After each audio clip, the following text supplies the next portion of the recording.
इथं बसून खायला लागले हो का आजू आणि खवलाले कवा एक्क्या झालं खवलाले बघा.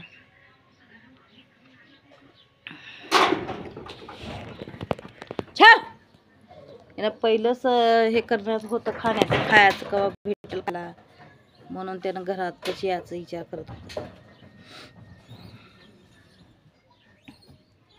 संध्याकाळचा स्वयंपाक बी करून ठेवलं ते सगळंच नेलं. आता काय करावं जे आहे ते आहे.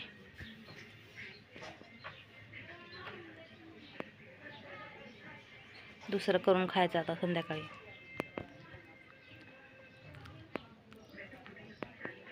दुसरं स्वयंपाक सगळं दुसरं करून खायचं बघा. चारली तेवढं टी व्ही बघायच्या नादात पोरगी आणि मी झोपली इथं बाहेर. मला बी झोपीत गुंग मी आणि तिला म्हणजे ना टी व्हीत गुंग. आणलं तेवढ्या चपात्या सगळ्या केलेल्या वानेराला. त्याने खुश तो का किती नाचला धड धड धड तिकडून इकडं इकडून तिकडं. असा दम नाही बघा ह्याला नाचायला. आता खायला मिळालं सगळं मिळालं त्यांना कसं कमी पडतंय होय. असं मजेशीर नाचणार.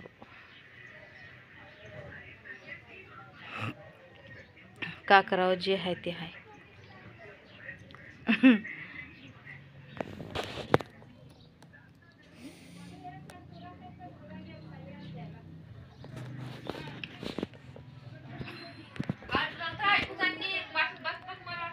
आरडल्यावर मी ऐकले त्यानं लगेच घेऊन गेलं याच आणि पळत येऊन तेव्हा बोलजे नका नेलं त्यानं लगेच. उघडं होतं पण मला वाटलं भैरच आजू आलंय काय की वानेर म्हणाली मी. म्हणालेवस तर बी तू मला वाटलंच वानेर इकडं गेलं. मला वाटलं आता घरात शिरते का काय वाटलं पण आणि ते वानेर शिरांनी वाढू झालं. मग ते जाऊन मला वाटलं ते आता कुणीकडं तर गेलंय काय की येत नाही काय की ते वाटलं. चांगलं आता त्यानं शिरलंय बघून बघून घरात. आणि हिने ठेवल्या फ्रीजवर भाकरी हे चपात्या. जरा सगळ्या चपात्या लक लागलं त्याचं.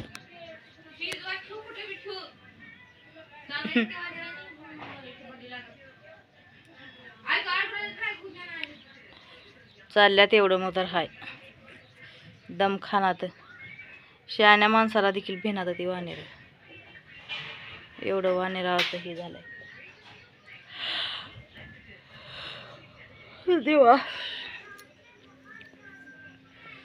कसलं धिंग धिंग धिंग करल्यात मला वानेराचं दम खानात.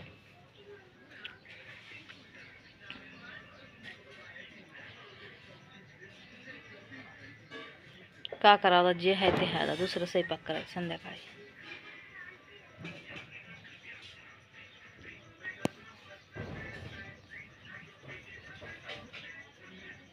सकाळी संध्याकाळी दुसरं करायचं काय तर खाऊन बसायचं. नेलं 10-15 चपात्या चांगलं जुडगा होता. घेऊन बनान पळून गेलं. त्याच्या नशिबात होतं काय की जेवायला सगळे नावं ठेवला. ते असली झाली भाजी तसली झाली भाजी. नेलं सगळ्यात चपात्या आता वनेरानं. भाजी तर लई भारी झालती आज बट्ट्याची. एकच नंबर झालती बघा. सगळंच नेलं.